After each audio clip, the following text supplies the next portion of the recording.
filming my last drive in my BMW Z4, my first sporty type car, 2003 BMW Z4. I had bought it with about 90,000 miles on it. It currently has 115,000. And it's kind of a bittersweet moment because this was the first car that I ever bought with my own money. My only car before that was a 1996 Toyota Camry. And so this car definitely holds a special place in my heart. And it's sad to see it go, but now that my wife and I are going to be moving into the city to pursue my career in anesthesiology, it doesn't make sense to have so many cars. And so this was clearly the toy compared to all the other cars that I had. And so it only made sense for me to actually get rid of it first. And I know a bunch of you guys actually follow me on my YouTube channel because of this car. Seems like there's a really lack of resources out there for this particular car, and you know, like things that you can do yourself, like changing the suspension. That video has a lot of views. Sound deadening, that one is another big popular video that I've put out with this car. Nonetheless, it is definitely the right time for this car to go, and my entire channel really is named after this car, right? Z for me. So if there's a Z4 for me in the future, it'll definitely be an M series.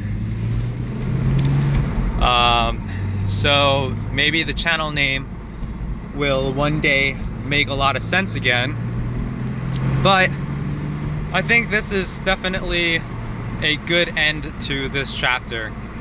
And I really enjoyed this car in the 4 years that I've owned it. You know, I have no regrets in terms of owning this car. Has it given me its fair share of headaches? Sure, but really, none of the cars that have replaced this so far have been able to replace the feeling that I get in the Z4. And obviously the Golf R, the STI, they all have more horsepower than this car, but the way that this i6 engine just delivers that power is just very different.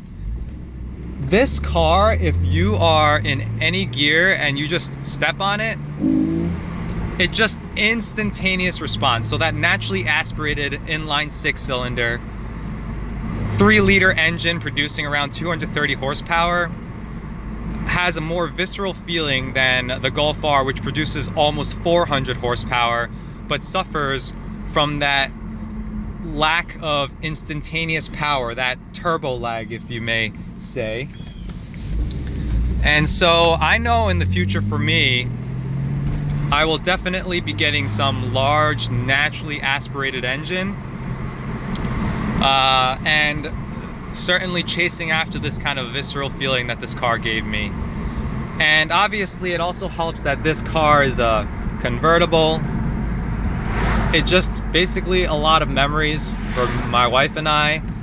A lot of great memories in this car, going to different places with the top down. It's just a really cool experience. And so I definitely wanted to give you guys an update before this car was gone for good. And I will definitely be missing this car. It's unfortunate that my finances don't allow me to keep it, or else I definitely would have.